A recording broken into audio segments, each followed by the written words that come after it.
President Trump is reportedly contemplating sending up to 1,000 National Guard members to Washington, D.C. to assist with a sweeping and contentious federal crackdown targeting crime and homelessness in the nation's capital. Officials say a formal announcement may come as early as Monday, though no orders have yet been signed. 1. Federal forces already in place. In recent days, more than 120 federal agents representing agencies like the FBI, Secret Service, U.S. Marshals, and ICE began nighttime patrols in D.C. neighborhoods known for carjackings and youth-related incidents. These efforts were launched unilaterally and without coordination with local authorities. 2. The National Guard proposal. The proposed plan would see up to 1,000 National Guard troops, primarily from the D.C. Guard, deployed to help enforce public safety. However, sources emphasize the number is fluid, and final decisions are pending. No activation orders have been issued yet. 3. Tough rhetoric. No Mr. Nice Guy. Trump has taken to Truth Social to frame the situation as dire, pledging to stop violent crime and restore order. He has also launched a controversial campaign targeting homeless encampments, ordering them to be moved out immediately.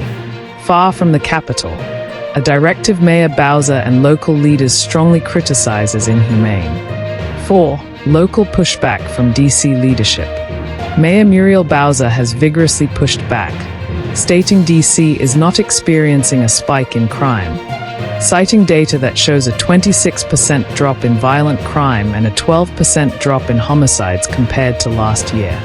She questioned whether the Guard is the most efficient solution, suggesting instead investment in prosecutors and judicial capacity. 5. Legal complexity. Authority over D.C. Guard. D.C. is unique. Under federal law, the President has direct command authority over the D.C. National Guard, which can be deployed without local approval.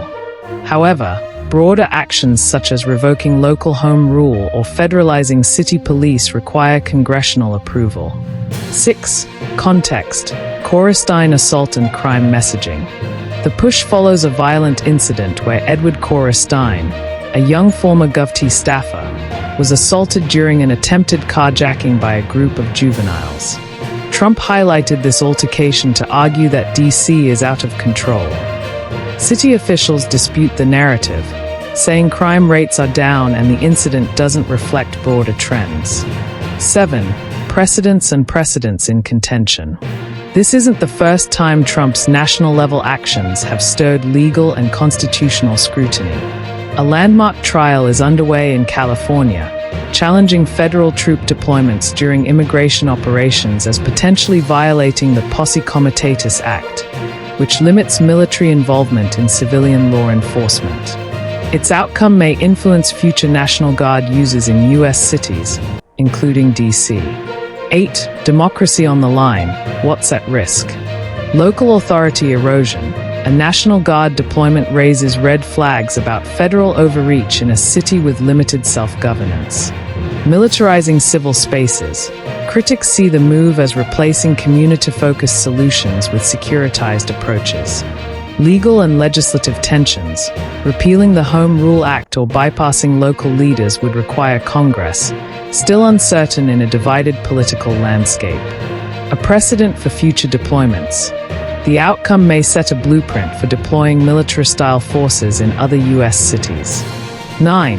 What to expect next? White House press briefing, Monday at 10 a.m. Eastern Time, is poised to clarify whether troops will be deployed and roles they'll fill. Congressional moves may emerge to affirm or block such authority transfers.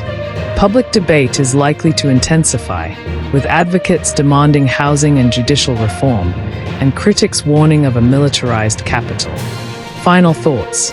President Trump's proposal to send National Guard troops to Washington, D.C. symbolizes a high-stakes showdown over public safety, governance, and civil rights in the nation's capital. It raises foundational questions about how power is allocated between local and federal authorities, and whether using force can ever be the best path to safety. Thanks for watching. If you enjoyed this update and want to stay informed with fast, reliable news, don't forget to subscribe to Newsflash 360.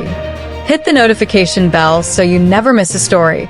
Your next headline is just seconds away.